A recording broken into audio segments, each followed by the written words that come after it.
aqui também no... Como é que faz mesmo para... Ah, peraí. Estamos com problema para carregar esse vídeo ao vivo. Tente novamente mais tarde. Opa. Juliana, aqui, entrei. Já vi você? Aqui, solicitar. Assinou. Solicitar. Ah, Rô, pode... Olha o Rô. Rô. Você vai me libir, hein? Quase que eu quase o chamei aqui no seu lugar.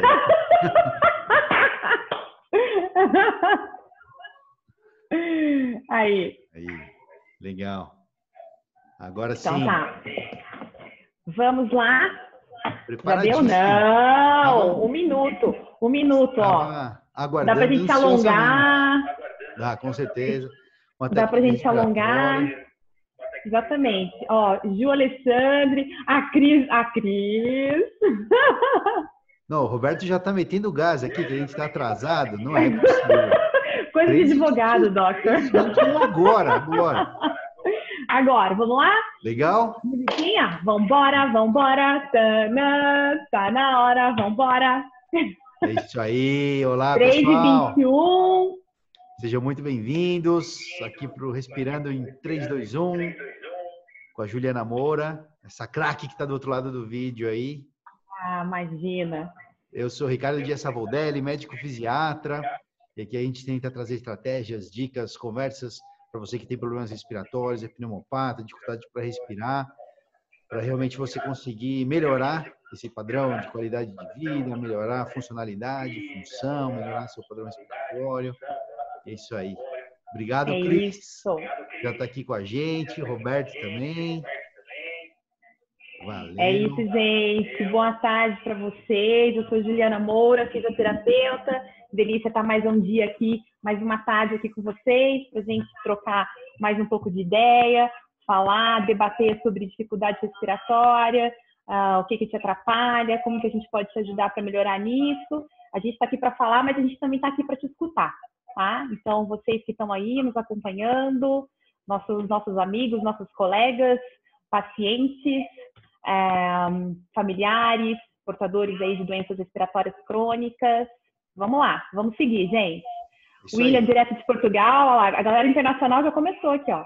Legal, boa. E lá são 7h20 da noite já? Tá bom, quase...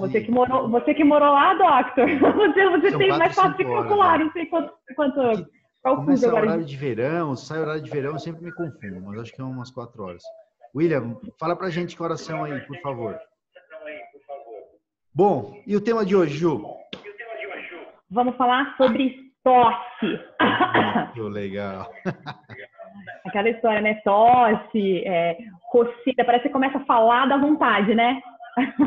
É verdade. E é uma das grandes queixas, né, que os pacientes chegam com a gente. E às vezes é uma das coisas que atrapalham bastante no início do trabalho de reabilitação, de exercícios, né? E também é uma das coisas que a gente toma muito cuidado para selecionar os exercícios, né? Não é todo exercício que a gente consegue passar por exercício, porque pode disparar o reflexo de tosse, então a gente tem que tomar cuidado e é um dos parâmetros que a gente usa para saber o que a gente vai prescrever ou não no começo. Exatamente. Por curiosidade, Doctor, falando que é uma queixa bem comum e é mesmo, sabe que nos Estados Unidos foi feita uma pesquisa recentemente, cerca de 30% dos pacientes que chegam com encaminhamento para pneumologistas, a queixa principal é a tosse, né? Só que assim, às vezes assim, é a tosse que já tá há um tempo, que já se tornou crônica, porque assim, até realmente incomodar a pessoa, incomodar o indivíduo, né? Às vezes a pessoa vai vai achando que ou da idade, ou de um problema relacionado ao hábito de fumar, por exemplo, vai deixando, mas realmente na hora que começa a incomodar, perturbar sono, ou o parceiro, acompanhante começa a reclamar do que está acontecendo por conta da tosse, que as pessoas costumam ir atrás de atendimento médico. Uma coisa é aquela tosse que é curta, que você tem um ou outro episódio, mas tem gente que tem tanta tosse que atrapalha as atividades do dia a dia. Seja para comer, seja para fazer exercício, seja até para dormir. Tem muito paciente que chega com essa queixa de insônia, né? Que tem dificuldade para começar a dormir, ou então que está dormindo e tem o sono interrompido por causa da tosse. É isso, né? Para falar no telefone também, outra queixa comum que o paciente ou está conversando com alguém, não consegue dar continuidade à conversa, porque o falar, né? A gente costuma falar que acelera o fluxo de ar, acelera a velocidade com que o ar entra e sai dos pulmões, isso às vezes irrita para quem já tem uma Ju, desculpa, só um suscetibilidade. minutinho, que eu acho que Oi? aqui a conexão está um pouco fraca aqui na live. Tá? Você No Instagram? congelou aqui no meu vídeo, não sei se você está me vendo. Tá, eu não, congelei aqui também. Espera aí que eu vou tentar sair Agora acho que do... voltou. Espera um pouquinho só. Vou Gente, colocar no assim, 4G. acho que tem muita gente fazendo live, usando a internet. Não tem jeito.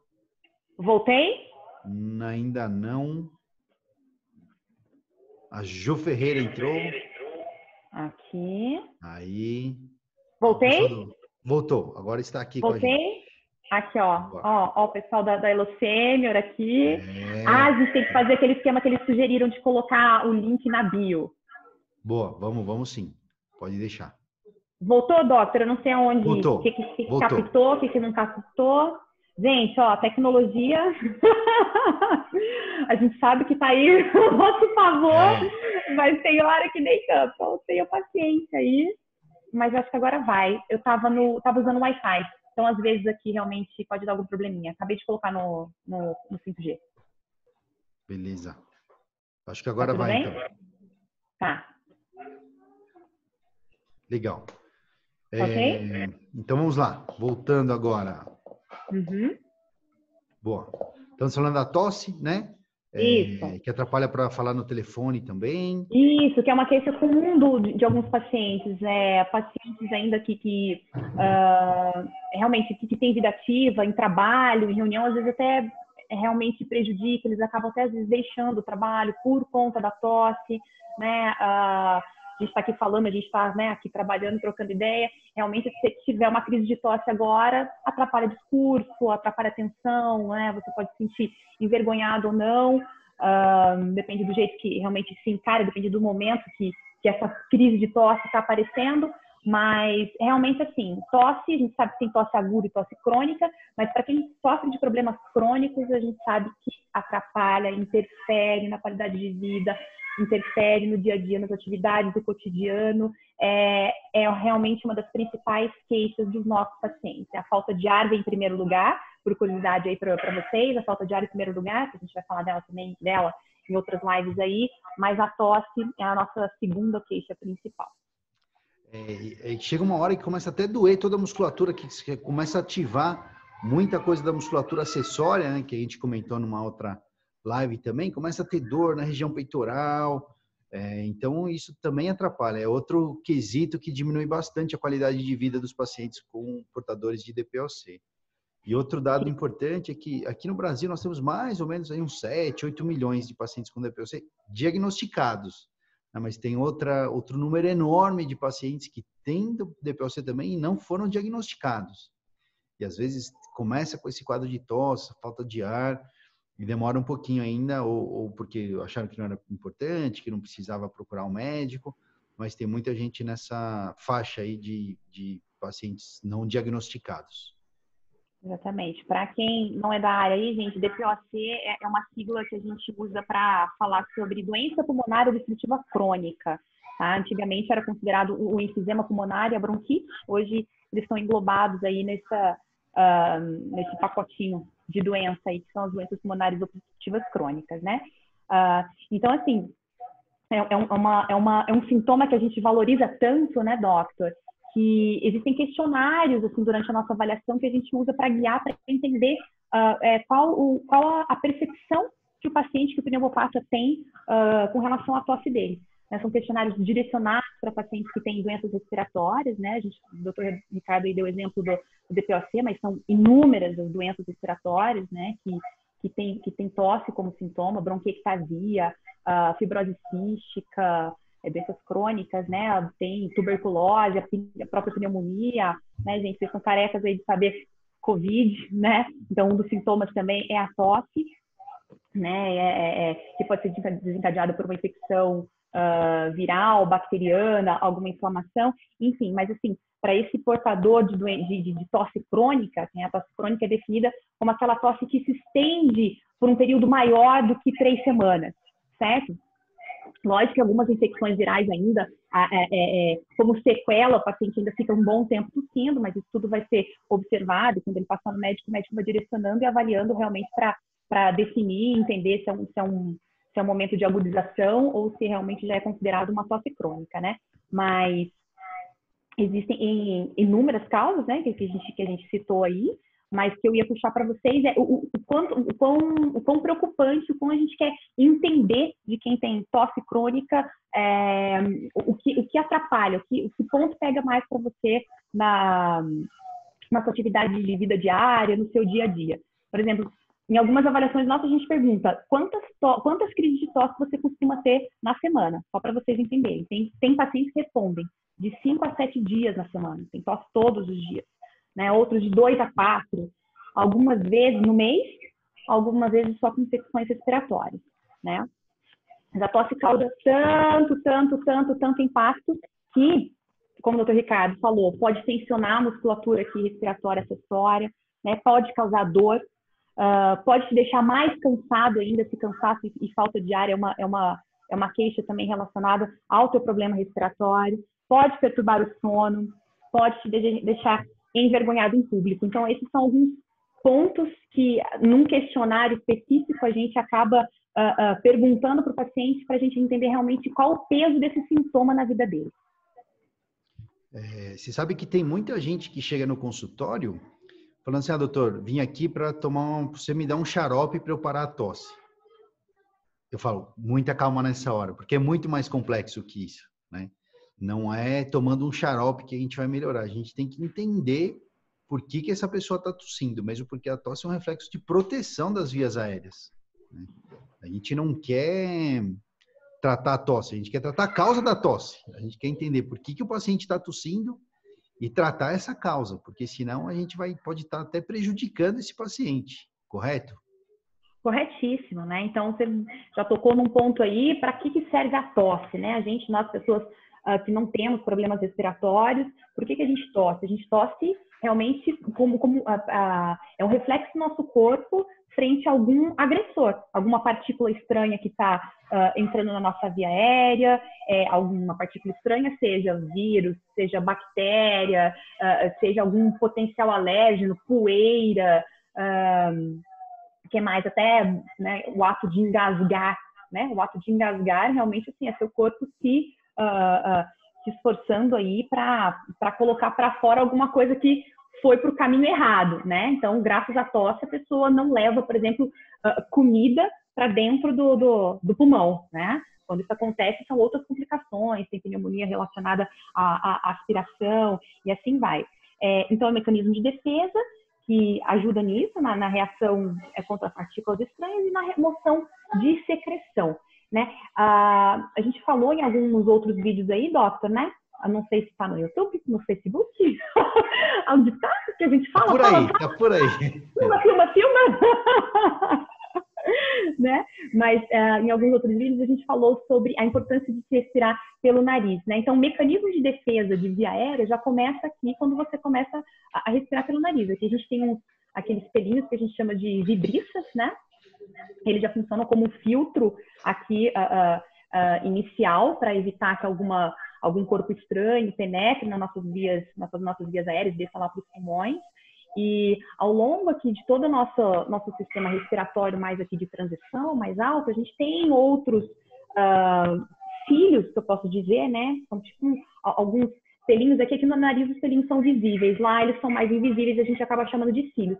Mas que eles ficam se movimentando o tempo todo, tá? No sentido de escada rolante, para sempre levar alguma coisa que está sendo produzida em excesso, seja um muco, né? O catarro, por exemplo, ou alguma substância que entra, ele sempre está trabalhando, né? Numa rotina de limpeza constante, tá? Aí, realmente, se entra alguma partícula estranha, bactéria, vírus, que mais, doctor? Qualquer outro corpo estranho, essa atividade que a gente chama de atividade mucociliar, ela começa a aumentar, né? Então, aumenta a velocidade de trabalho desses cílios protetores para tentar colocar aqui para cima, levar para cima essa partícula estranha, tá? E aí, o que acontece? Esse aumento da velocidade de trabalho desses cílios, juntamente com a tosse, né, na hora que realmente você sente, é necessário esse reflexo, porque a substância está quase chegando lá no pulmão, é isso que favorece você colocar, ter essa reação explosiva e colocar o que você quer para fora, tá? E justamente nesse sentido que a gente tem que entender por que a pessoa está com tosse e não simplesmente inibir essa tosse, porque às vezes a gente inibe essa tosse e toda essa saída de secreção não acontece. E aí é pior, ela fica toda lá na região do pulmão, então não é bem por aí. Tá? Existem algumas maneiras da gente avaliar, obviamente que a anamnese tem que ser uma anamnese completa, que é essa conversa com o paciente, o exame físico também, fazer uma ausculta pulmonar, ausculta cardíaca, a gente acaba vendo toda a parte da musculatura acessória da respiração, que geralmente está com pontos, está com contraturas, né? Aquilo que a gente falou das fibras musculares, elas estão todas contraturadas, com dor. A gente tenta trabalhar isso também no paciente que é o tossidor crônico. Exato, doutor. E assim, a gente pensando aqui, como que funciona, né, a tosse? Imagina se a gente tivesse que pensar no processo de como a tosse funciona, né? Vai ser difícil. Ainda bem que ela está aí, que ela funciona como um reflexo, mas depende de toda uma conexão nervosa, depende da eficiência da musculatura que está envolvida nisso, de outras estruturas, tá? Mas assim, resumidamente falando, como que funciona? Você tem algumas fases na tosse, né? Então, você vai tossir... Então, vou fazer aqui uma simulação com etiqueta respiratória, tá? Boa, importante. O ideal seria o braço aqui, mas vamos lá. Você faz uma inspiração, né? Você puxa o ar, você enche o seu pulmão. Você tem o fechamento da glote, que é uma estrutura anatômica que a gente tem aqui na região da garganta. Ela funciona como uma tampa, né? Ela não deixa o alimento descer para o lugar errado, né? Quando você está comendo, você precisa comer e respirar ao mesmo tempo ali, e ela abre na hora que você precisa respirar, tá? Então você inspira, puxa o ar, aí você tem esse fechamento da glote, aí você tem o relaxamento do músculo diafragma, que a gente falou também nessas últimas lives aí, que a gente fez. Tem a contração rápida dos músculos da expiração, né, responsáveis pela gente soltar o ar. Aí a glote se abre rapidamente e a gente tem essa explosão aí, essa exalação explosiva, tá? Isso é só para exemplificar que assim, precisa realmente de um conjunto de várias estruturas íntegras para você ter uma tosse eficaz. O Dr. Ricardo falou aí da importância de avaliar o paciente, né, durante uma anamnese, entender o que é a causa e realmente, assim, a gente precisa, um pneumopata, lógico que no meu caso, o fisioterapeuta normalmente ele já chega com o diagnóstico pronto, né, para eu fazer a avaliação da fisioterapia e fazer a intervenção necessária. Mas os instrumentos de avaliação que, como o Dr. Ricardo falou, ausculta pulmonar, você ouvir, né, o que está acontecendo dentro do pulmão do paciente, você ouvir, às vezes a gente até pede para ele tossir, né, doctor, assim, às vezes durante a avaliação não está com aquela tosse espontânea, com aquela crise de tosse, a gente pede para tossir, para a gente ouvir o ruído, tá? Então o ruído também direciona a gente bastante no que pode estar acontecendo, se essa tosse tem barulho de secreção, se é uma tosse produtiva, se é uma tosse seca, se é uma tosse que provavelmente está relacionada a uma irritação diária. É uma infinidade de informações que simplesmente esse barulhinho, essa reação explosiva fornece para a gente, tá? Ela acontece em microsegundos, milissegundos, né? A gente, lógico, para explicar é tudo mais complexo, mas vocês sabem que o espirro é muito rápido. Então, imaginem toda a estrutura que a gente tem, desde o sistema nervoso central, que é um reflexo, né? A gente acaba não pensando, mas todo esse controle que a gente tem aí pelos nervos, músculos, junções neuromusculares, é uma coisa incrível, incrível. E a gente tem outros recursos também para a gente poder avaliar, por exemplo, força do músculo da respiração, né? Que a gente também já comentou em outros vídeos aí. Numa das avaliações que a gente faz, a gente vê realmente como é que está a força desse músculo da respiração e o quanto ele vai contribuir para que essa tosse seja eficaz. né? Um outro, por exemplo, é um aparelhinho que a gente usa para medir a velocidade com que o ar sai, né? Então, velocidade, quanto mais rápido o ar sair, quanto mais ar a gente conseguir mobilizar durante o soltar o ar, o ato de soltar, durante a expiração, mais eficiente vai ser a nossa tosse, tá? Então, por exemplo, pacientes que têm um asmático, por exemplo, um asmático, às vezes ele está com, por conta da própria doença, está com as vias aéreas deles mais fechadas, né? Por conta de reação inflamatória, vários outros fatores. E a gente fala que o calibre, né, que esse diâmetro da via aérea dele fica diminuído. Se eu tenho uma diminuição, sai menos ar, né? Se sai menos ar, na hora de eu tossir, a minha tosse não vai ser tão eficiente. Então, às vezes, o paciente começa a ter crises para justamente tentar vencer essa resistência que está aqui e deixa mais cansado, leva fadiga, às vezes pode levar até insuficiência respiratória por conta disso. Exatamente. A saturação de oxigênio é uma questão importante também nessas crises prolongadas aí de tosse, né, que pode levar o asmático a ter uma crise asmática que a gente chama que é uma exacerbação de todos esses sintomas. O ideal é que ele tenha um bom controle, que ele passe com o seu médico pneumologista, que passe com o seu fisiatra, que passe com o seu fisioterapeuta, siga as orientações, que a gente sabe que tem muita gente que infelizmente não segue, para não chegar a essa situação, porque realmente é muito complexa. O ideal é que a gente consiga ter um controle disso, ele tomando os medicamentos corretamente, tomando os cuidados, fazendo os exercícios, né, Ju? Fazendo as técnicas respiratórias todas aí.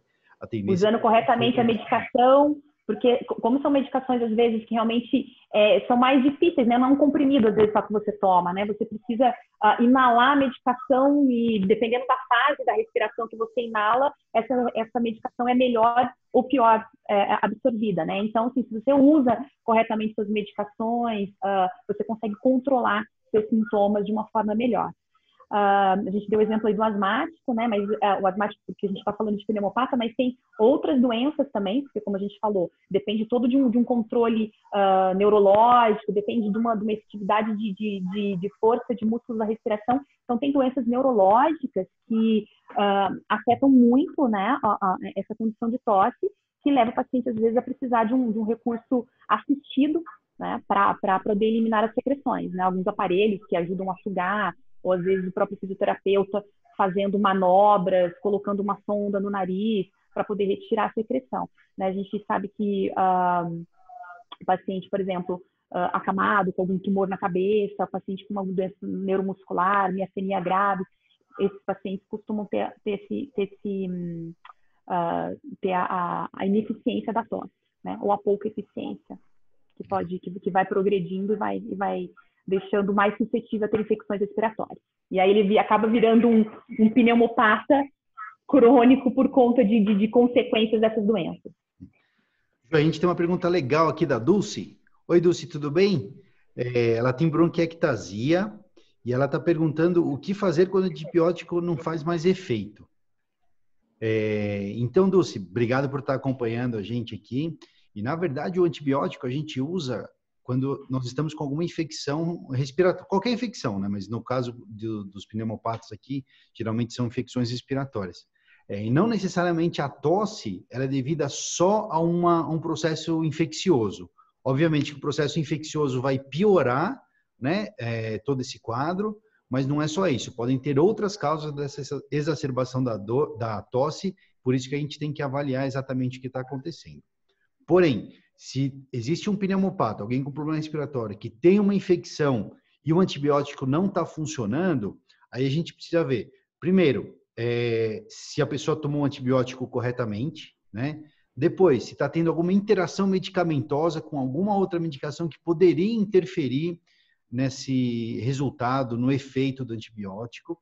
E depois, se foi passado o antibiótico com a duração correta, se o aspecto está correto. Então, toda bactéria ela é sensível a uma certa classe, alguns tipos de antibióticos, né? Nós temos aí, geralmente, uma gama que nós já sabemos se é uma infecção hospitalar, se é extra-hospitalar, que tipo que é, dependendo das manifestações ou da localização, a gente tem uma ideia do antibiótico correto para ser passado. Porém, se não funcionou o antibiótico, se está tomando correto, se não está fazendo efeito, se não está tendo interação medicamentosa com nenhuma outra medicação, o ideal é procurar o seu médico novamente para trocar o antibiótico, tá bom? Isso é importante. Lembrando que muitas vezes o antibiótico não é de um dia para o outro que ele faz efeito. Pode ser que ainda em 24 horas tenha manifestação, pode ter febre, mas o ideal é que a gente consiga melhorar esses sintomas o quanto antes. Mas se você tiver com esse problema, por favor, dê uma conversada com o seu pneumologista, seu médico de família, o médico que te passou o antibiótico, para ver direitinho, tá bom? Não sei se eu respondi a sua pergunta. Exames, né? Cultura de escarro, né, doctor? Às vezes também é um exame complementar que ajuda bastante aí, que normalmente os pneumologistas costumam pedir para analisar que tipo de bactéria que está crescendo aí, né? Se ela está multiresistente, então, né, faz-se realmente o exame para poder isolar, para ver se é outro tipo de bactéria aí, e aí precisa trocar antibiótico e tudo isso que você falou. Outro ponto importante, Dulce, eu não estou vendo aqui, viu, doctor? Eu não estou vendo espectadores, eu não estou vendo perguntas e respostas. Ah, tá, eu estou vendo aqui, eu vou te... Tranquilo, tá? Eu vou guiando, então. Tá, eu só estou vendo a gente aqui. Tá. Se você tem o hábito de fazer higiene brônquica, tá? Porque isso ajuda bastante, porque o antibiótico a gente sabe que está ali para realmente matar o bichinho, né? Matar a bactéria, matar o vírus, né? No caso, a bactéria, o antibiótico é usado para isso, mas se você continuar deixando muito tempo a secreção aí dentro, né? Não ampliar seu hábito de fazer higiene brônquica, o próprio acúmulo da secreção vai fazendo com que essa infecção demore mais para se resolver, né? Então, higiene brônquica pode ser com recurso com aquele cachimbinho, que é o shaker, que ele ajuda a vibrar, deixar a secreção mais fluida, facilitar a expectoração dela, ou o próprio huffing, né? Que são coisas que você consegue fazer sozinho em casa.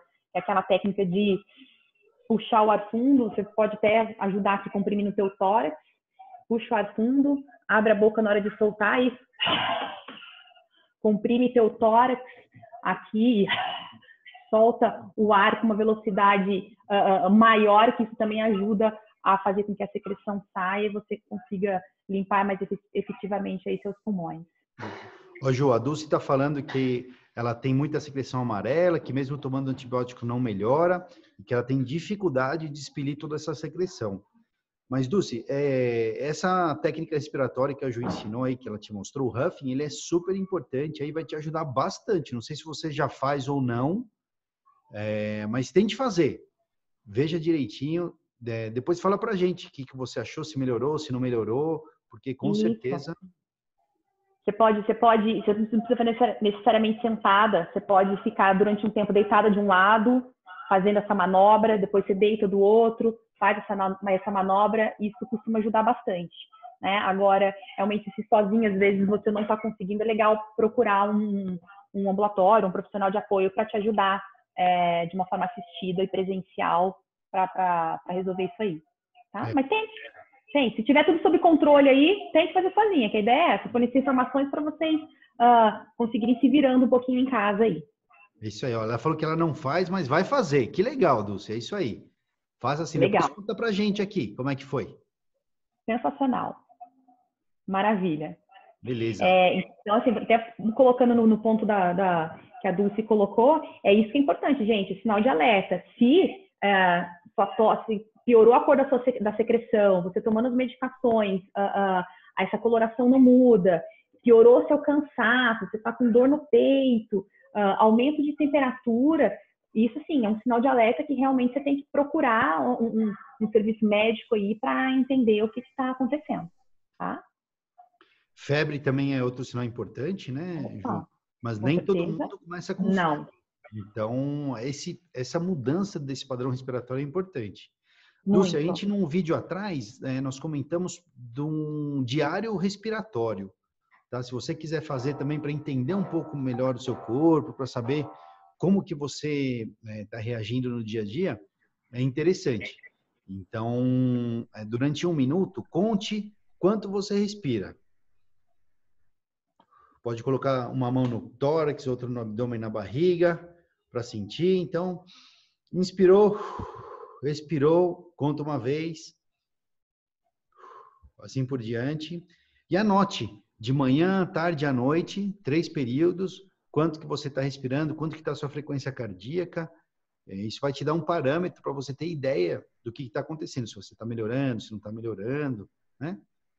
Vai te Isso, você ajudar. pode fazer, se você for começar a fazer esses exercícios para ajudar a eliminar a secreção, tenta contar isso antes e depois de quando você fizer. Então, antes de você começar a fazer esse trabalho de higiene brônquica, senta lá, coloca uma mão no peito, outra mão no abdômen, conta quantas vezes a mão está subindo e descendo, né? Sendo que você vai contar uma vez na hora que ela sobe e desce, tá? Abdômen e tórax. E depois que você fez a higiene brônquica, você conta de novo para ver se melhorou um pouquinho. Tá? Se você contar logo em seguida, às vezes por conta de tossir, de você conseguir colocar a secreção para fora, você vai estar mais cansada. Espera uns 15 minutos depois e conte. E depois conte pra gente. É isso aí. Legal, Ju, vamos lá. Se tiver mais alguma questão, eu vou te falar. Congelado aqui, viu, Doc? Congelado, congeladaço aqui. Não sei se eu fecho, se eu entro, você vai... deixa assim? Não mexo? Sim, não, você tá Deixa assim? tá Tá, bem, não aqui, tá tá. todo mundo te Porque não tá, vendo. realmente não tá chegando nada aqui. Ô, Doctor, outra coisa importante, né? Fatores, a gente ficar atento a fatores que pioram a tosse, né? Então, para quem tem tosse crônica aí, o próprio ato de fumar, mudança de temperatura, quando o ar fica mais seco, quando está mais frio. Por isso que inverno as pessoas costumam descompensar mais da parte respiratória.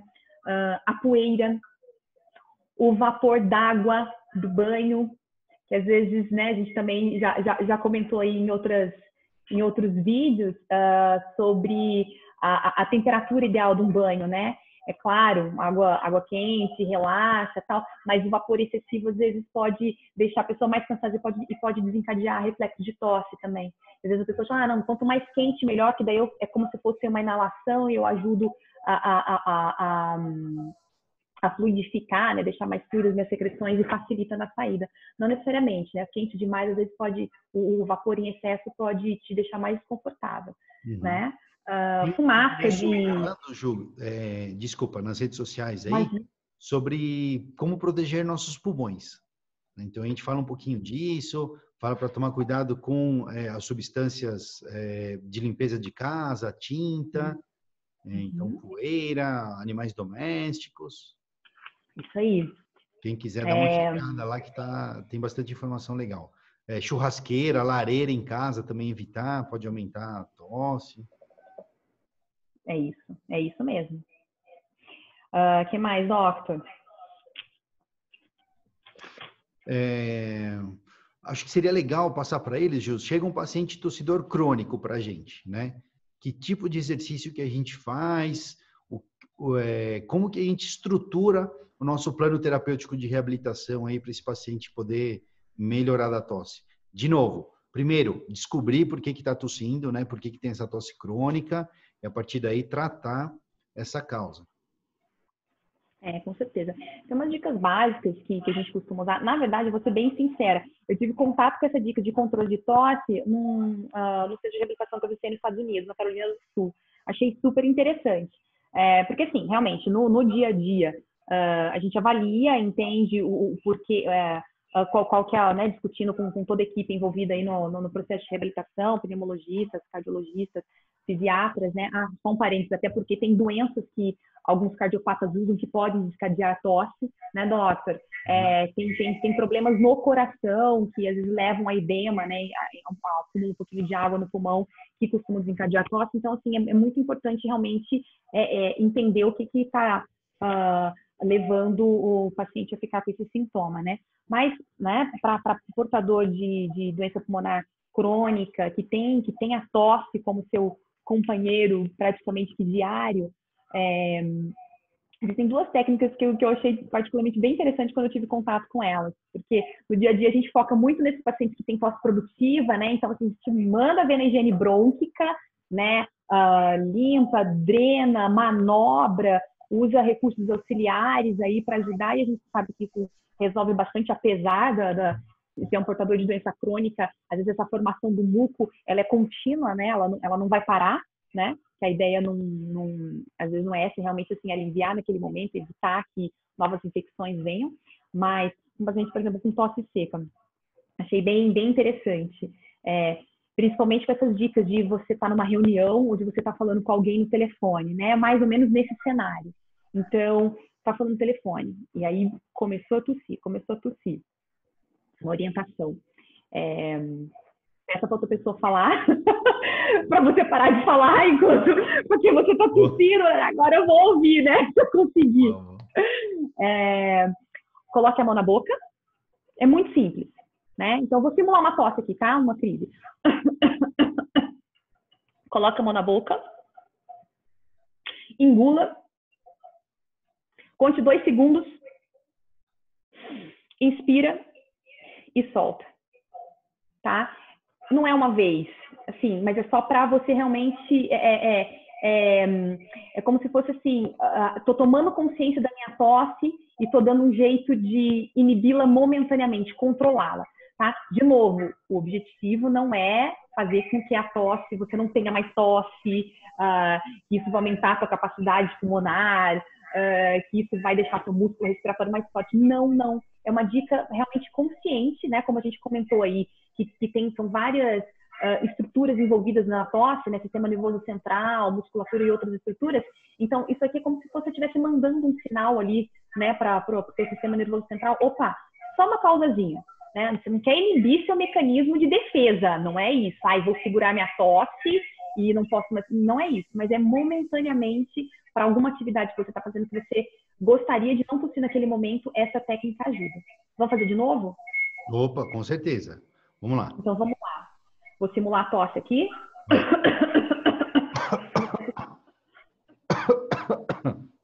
Coloquei a mão na boca. Engoli. Prendi 2 segundos. Inspirei e soltei. Boa. Tá? Legal. E aí a ideia era bem bacana isso, o grupo todo participando, e depois de um tempo eles acabavam também fazendo esse diário e falando quais técnicas eles tinham usado e quais as técnicas que melhoravam, e essa era a principal. Que legal, ótimo, bom saber.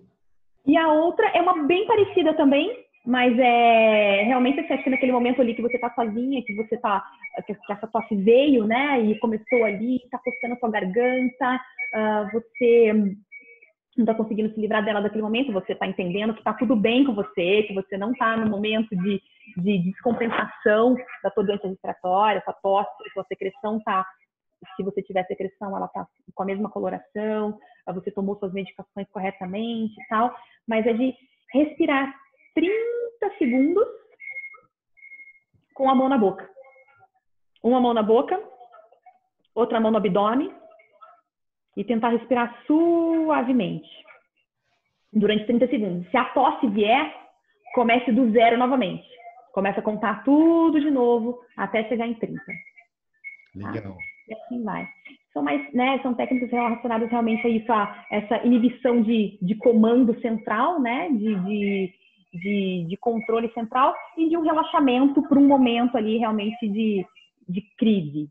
Crise que eu estou te falando, de novo, não uma crise de descompensação da sua doença, tá? Uma crise de tosse, já que a tosse é tua companheira, então como domá-la. Legal, boa.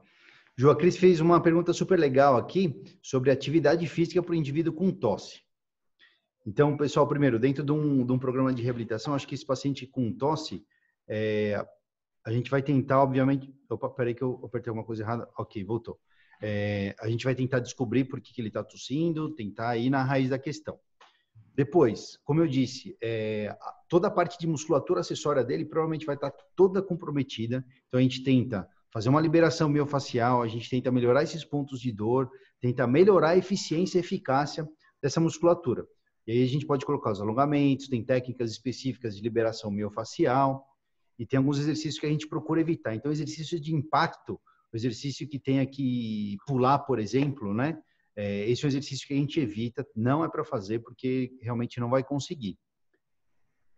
Lembrando que exercício, atividade física, esporte, são coisas diferentes.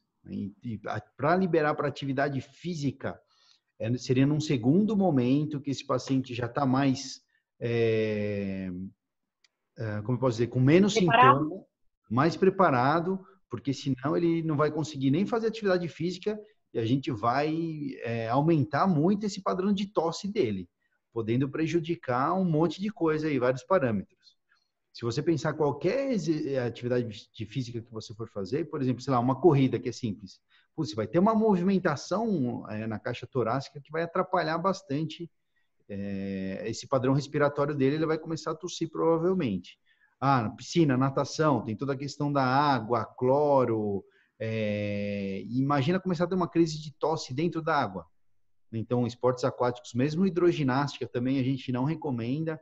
Realmente, a gente só passa para essa segunda fase aí da atividade física depois que ele está fazendo exercício bem, que ele melhorou desses sintomas, aí sim vai para a atividade física, né? Obviamente que um exercício aeróbico assistido, quando ele está com a gente, ok, mas mesmo assim depende, tem muito paciente que não consegue, mesmo na bicicleta, não. Então, assim, vai muito de paciente para paciente, só vai para atividade física depois que estiver bem no exercício com a gente. Com certeza. É difícil, assim, a gente generalizar uma dica específica, né? Porque realmente cada caso é um caso, mas como o doutor está falando, às vezes exercício de impacto, isso comumente a gente vê para vários pacientes, a gente fala que funciona mais como higiene brônquica do que para paciente secretivo, né? Funciona mais como higiene brônquica do que realmente com uma própria um objetivo de condicionamento, no exercício aeróbico, por exemplo. Mas o que acontece também? Quando a gente começa a se movimentar, né? A gente começa a aumentar a nossa frequência respiratória, a nossa capacidade de inspirar e expirar, ela aumenta, né? Que a gente precisa, está aumentando a demanda, o músculo está pedindo mais oxigênio, então o pulmão precisa captar mais oxigênio, né? Se ele já não tem um pulmão muito eficiente para captar, ele precisa fazer com que ele trabalhe mais, tá? E aí a gente aumenta a velocidade, né, com que o ar entra e sai. Esse aumento de velocidade, para quem tem o que a gente chama de hiperresponsividade brônquica, que é uma reação excessiva dessas vias aéreas aí, né, alérgenos, ao próprio ar que entra e sai, quando a velocidade aumenta, irrita mais ainda. Às vezes fecha e às vezes desencadeia processo de tosse. O que a gente faz? O que recomenda? Se está num processo ali de reabilitação, a gente está acompanhando, obviamente, começou a tossir, começou a ficar desconfortável, a gente vai parar, até que o paciente consiga se recuperar e a gente vai dar continuidade realmente ao processo ali. Mas é por isso que o Dr. Caio está falando dessa diferença entre atividade física, exercícios, né, de reabilitação e depois liberar para alguma atividade esportiva. Realmente tem que estar com toda essa parte mais compensada, a gente tem que entender e fazer com que o paciente entenda e reconheça quais são os mecanismos que desencadeiam essa tosse dele, né, para a gente poder direcionar e ele poder se encontrar no melhor caminho para manter-se ativo. É isso. Gente, lembrando, nós somos muito fãs de movimento, somos muito fãs de exercício, de atividade física e tudo isso, mas tudo ao seu momento. É como um medicamento. Toda atividade física, todo exercício tem indicação, tem contraindicação. E um paciente, um tossidor crônico aí que ainda não esteja com tudo, todos os parâmetros ajustados, diagnosticados, não vale a pena a gente passar para essa próxima fase aí, que seria atividade física ou esporte, tá? Poxa, que legal. Tudo legal, né? Perguntas muito interessantes aqui também. Super, é isso aí mesmo, gente. Ó, tem mais sabe aí? quem entrou aqui também, Ju? Quem? O Rafael, o Rafa. O Rafa! Ele tá por aqui também. E aí, Rafa, tudo bom? Ai, Quanto tempo? Como é que você tá? nem diga. Ai, gente, tô sentindo hoje que eu não tô conseguindo ver quem entra, quem sai. Uma coisa aí do chat, eu não sei. Eu também, bom, eu muito menos, mas vamos lá. Cada live é uma novidade tecnológica, né? É um desafio. Roberto, depois dá uma força para ela, é o nosso consultor de tecnologia de TI. Exatamente. Ele vai dar uma Chamar ajuda. o suporte. Legal, beleza. Pessoal, mais alguma pergunta, alguma dúvida? Doutor, eu acho que essa pergunta de exercício, atividade física, é uma pergunta muito recorrente mesmo, principalmente para paciente asmático, né? Porque tem o lance da asma induzida por exercício, né? Que às vezes é uma coisa bem de difícil controle. né? Mas é lógico, é isso aí, gente, avaliação detalhada, exames detalhados, conversa, nunca necessariamente tem interrupção de um plano por conta de um sintoma. É adaptação e modificação conversando com a tua equipe de reabilitação. Exatamente. A gente ouve muito assim, é porque eu estava tossindo, porque eu estava com falta de ar, o médico pediu para eu parar de fazer exercício. Ficar em repouso. Não, gente, pelo amor de Deus. Tem que fazer exercício, tem que fazer atividade. O paciente asmático pode sim fazer exercício, pode fazer atividade física, pode fazer esporte. Paciente com fibrose cística, paciente... Tudo a seu tempo, tudo... Como eu disse, tem indicação, tem contraindicação. Mas sempre que a gente pode, a gente encaminha todo mundo para atividade física. Porque, de novo, somos fãs e o exercício tem que fazer parte da sua vida, da vida de todo mundo, mas do pneumopata principalmente. E a gente não é só fã porque a gente gosta, né? Porque a gente sabe que funciona. Sim, exatamente, porque a gente faz. Quer A dizer, gente faz, a gente continuo recomenda. É verdade. Mas é visível, assim, a gente nota, não só nós, mas todos os trabalhos científicos aí, artigos, congressos, especialistas que a gente fala, então é fundamental. Ó, a Cris mandou mais uma observação aqui. Acredito que o autoconhecimento é um fator importante para auxiliar na tomada de conduta, ajuda muito o profissional a tomar as melhores medidas. Sem dúvida. Cris, ó. Assinamos embaixo. Com certeza. Isso daí é essencial para tudo na nossa vida, né? E tem muita gente que não tem esse padrão, porque nós não somos ensinados a isso, né? Ninguém ensina para a gente. Então, nós temos anos e anos aí de levar e levando a vida e não ter essa autopercepção. E isso para um paciente pneumopata é essencial. Tem que ter. A gente trabalha muito isso também com todos os nossos pacientes, Cris. Acho que você também, né? A Cris também. Com certeza. A Cris é da equipe aí também. Autoconhecimento e comunicação, né? Então, quanto mais você se conhece, mais você consegue realmente falar, se expressar do que te incomoda, né?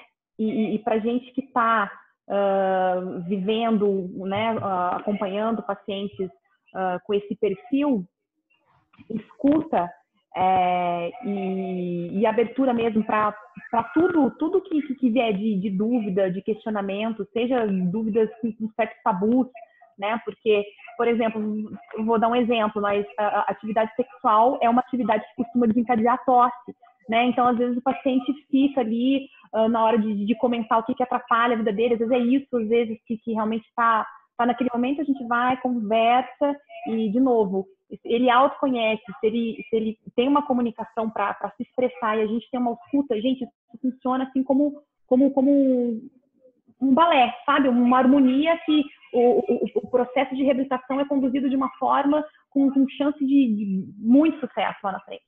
Né? A gente não fala, que nem o doutor Ricardo já falou, a gente está falando de cura, né? A gente está falando de qualidade de vida, de como melhorar, deixar você mais feliz convivendo com uma doença crônica.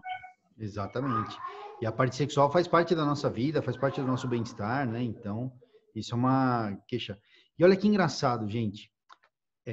Eu na minha consulta, né, eu tenho, dependendo um pouquinho do lugar, mas aí entre 30 e 60 minutos para conversar com o paciente, fazer a anamnese, fazer a avaliação, fazer as receitas, pedidos e etc. E são pouquíssimos aqueles que trazem já essa questão sexual, né? E aí eles vão para físio.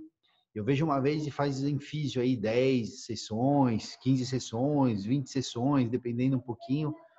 Eu procuro sempre estar no centro de reabilitação junto também, que eu adoro. É o meu ambiente, é o meu habitat, né? Tá lá junto com o pessoal da físio, os pacientes. Mas eles se abrem muito mais com o pessoal da físio, né? E é normal isso, porque vocês conseguem ver. Eu digo que eu tenho uma foto do paciente e vocês da equipe têm um filme, porque vocês acabam vendo os pacientes em dias diferentes, momentos diferentes, e eles acabam se abrindo e conversando muito mais com vocês. Então, aos pacientes que estão nos vendo, fiquem à vontade de fazer qualquer pergunta, questão para a gente aqui. Às vezes nem sempre com o médico dá para fazer isso, porque rápido, enfim. Não é todo mundo que tem essa oportunidade de passar na fisioterapia também, que é um momento, são pessoas que estão ali para ajudar e que vocês conseguem ter uma relação médico-terapeuta, desculpa, paciente-terapeuta muito bom, muito próximo. E a Ju, vou falar para vocês que além de todo o conhecimento técnico, ela ama o que faz e a interação dela com as pessoas, o relacionamento dela é excelente. Então, mesmo que seja pessoalmente, mesmo deixando mensagens aqui. Por quê? De novo, gente, vocês têm que entender o que está acontecendo, é importante porque vocês fazem parte do tratamento, né? Então, qualquer dúvida, qualquer pergunta, por mais idiota que vocês acham que sejam, façam, não tem problema.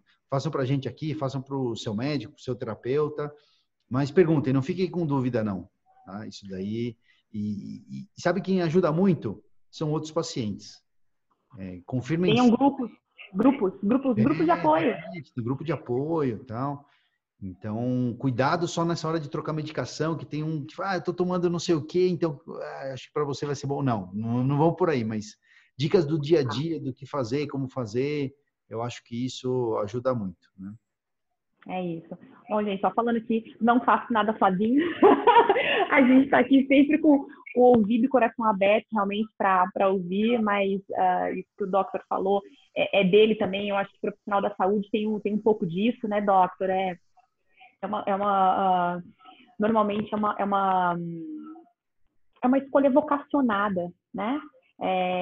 E essa história, às vezes, de pacientes às vezes, conseguirem se desabafar mais, né, com o fisioterapeuta do que com o médico, na verdade é porque a convivência acaba sendo mais frequente, porque o médico normalmente é uma avaliação, é um acompanhamento, né, Doctor, ao longo prazo, mas assim, a fisioterapia, às vezes, o paciente fica no mínimo 3 vezes por semana, acompanhando durante, sei lá, 5 anos, 3 anos, então a gente acaba realmente desenvolvendo uma intimidade que acaba sendo saudável, né? Porque a gente observa, a gente conversa, a gente fornece essas informações para a equipe médica também, né? Para realmente entender e estabelecer aquele direcionamento melhor do que cabe, né? A cada profissional na sua praia, mas realmente no que cabe a cada profissão centralizar e todo mundo trabalhar junto. É isso aí, a ideia é essa. Legal, muito bom. Pessoal, mais alguma pergunta, alguma dúvida? Deixa eu ver aqui. Ó, o Cris falou, sensibilidade profissional em perceber. Com certeza. Que legal. Ó. A Cris falando que muitas vezes... A Cris é porta-voz. Somos seus fãs também, viu, Cris? Ó, peço para o paciente fazer um diário com queixas e perguntas antes de ir ao médico. É isso aí. Eles queixam-se para nós, mas na hora da consulta esquecem. É verdade, isso acontece muito. Eu falo isso também. Tenham uma agenda, vão anotando na agenda e perguntem mesmo. Isso daí faz parte do tratamento. Essa orientação e tirar essas dúvidas todas. E se você tiver oportunidade de trabalhar com uma equipe de reabilitação multiprofissional, a ideia é que algumas queixas, né, importantes, qualquer coisa que você tenha aí, passe para os seus terapeutas, que eles repassem para os médicos e possam todos conversar para tentar encontrar uma solução. A gente tinha um ritmo muito bom, Ju. Vou falar para vocês que nossa, era um esquema muito top, assim, porque tinham as consultas, aí eu encaminhava os pacientes para reabilitação, mas eu vivia lá no centro de reabilitação, dentro da sala de físio. Então, eles chegavam assim, putz, Doc, a paciente está com dor não sei aonde. Vamos lá ver agora. Agora, levantava na hora. Comigo para não sei o que, para marcar consulta, para ir ver. Puta, na hora, assim, não tinha consulta agendada, não tinha nada. Já ia lá, acho que é isso, tá, vamos fazer isso, aquilo, buf, acabou. Olha, a resolutibilidade era incrível, né, Ju? Espero que a gente possa trabalhar assim de novo e que outros lugares sejam assim, porque essa facilidade da gente estar dentro do salão da físio, da sala da físio, e ter essa liberdade. Nem era sala da físio, era sala da reabilitação, né, Doctor? Porque era ampla, era de todo mundo. Mas era muito bacana, né? Sempre foi. né? E que nem tá aqui, né? A gente não combina nada, né? Vai, não, lógico, combina assunto, né? A gente também troca informação do caso do paciente, mas vai, flui, discute, olha ali, todo mundo conectado, né? Com aquela atenção focada mesmo no paciente, e de novo, é lógico que com algumas informações a gente tem que acabar generalizando, mas analisando o paciente caso a caso, a gente vê que algumas dicas funcionam para um, não funcionam para outro, por isso a gente tem que ampliar nosso leque e ter essa devolutiva de vocês aí para a gente entendendo como atingir cada um aí, virtualmente. Não, e a participação da Dulce hoje foi super legal aqui, né? De falar, dividir com a gente pôde explicar um pouco mais específico para ela. Foi bem gostoso. Legal. A ideia é essa. Legal, Ju. Mais alguma coisa? Acho que é isso mesmo, Doctor. Assim, só lembrando porque de outras causas de tosse, mas daí que não tem a ver com pneumopatacona, mas assim, doença de viária superior, sinusite, rinite, doença do refluxo gastroesofágico, né? Que realmente assim é uma queixa bem comum. Enfim, só para alertar que assim são inúmeras as causas de tosse, né? E como o nosso foco aqui é falar para o pneumopata, para familiares, amigos, né? E bastante profissional aí também que gosta de interagir com a gente, compartilhando suas experiências, né, Cris? Então, a gente acabou focando realmente, dando exemplos das doenças do pulmão. É isso aí, legal. Pessoal, muitíssimo obrigado por estarmos juntos aqui nesse sabadão. Obrigado, Dulce, obrigado, Cris, Rafa, Robertos, a Vivi, que está por aí também, Ingrid. Não estou vendo ninguém, não consigo. Não. Eu vou falando, vou tentar mandar um beijo para todo mundo. Ninguém. Luciana Sakamoto. Alô! Dibiju. Que delícia! Udsenei. Gente. A Pati Zuzani. Ana Paula Pitti. Pedro Veríssimo. Mariana Zamboni. Gente, que legal, quanta gente. Queria ver, falar aqui. Gente, ó, eu vou olhar depois aqui. Eu vou olhar depois que a gente fechar. Aí eu vou dar um oi especial aí para cada um, viu, gente? Obrigada. Obrigada mesmo. Ó, galera de peso aí assistindo a gente também. Muito legal. Boa. Valeu, gente. Esse aqui é o Respirando em 3, 2, 1. Nossas maratonas de live aqui. Inspire-se. Estamos saindo da nossa rotina, saindo da nossa zona de conforto para você também sair da sua, começar a fazer exercício, atividade, se apaixonar por tudo isso, de entender melhor seu corpo, conhecer melhor, estratégias, coisas para você continuar independente, continuar fazendo suas coisas aí com qualidade. Certo? Isso aí. Perfeito. Disse tudo, Doctor. Não tem que falar mais nada. Nosso âncora, nosso mentor, Dr. Ricardo Dias Savoldelli, gente, ele é isso, pessoalmente e virtualmente. Show. Gente, então, seguimos nas nossas maratonas aqui, tá? Segunda, terça, quarta, quinta e sábado. Lembrando que sexta eu tô de plantão até nova ordem. Não sei como é que vai ficar em maio, mas a princípio, esses dias aí, se tiver qualquer coisa, nós avisamos vocês, mas a princípio, 3 e 21, esses dias todos aí estaremos com vocês, sempre com um tema legal. E aqui é assim, a gente fala, Ju, vamos falar de tosse, vamos, e pronto. E aí, a gente não fica combinando, é uma coisa mais espontânea aqui. Então, acho que é mais gostoso. Vamos falar sobre dispneia também, falta de ar. Vamos falar sobre exercícios, atividades. Essa parte sexual também é importante, que a gente deve conversar aqui também. E é isso. Se vocês tiverem alguma sugestão de tema, se vocês quiserem saber de alguma coisa, por favor, fiquem à vontade. Estamos à disposição aqui, mas a gente já tem na cabeça o que a gente vai fazer aí. Até maio nessa nossa maratona. Maratona, hein, gente? Ó. Aí.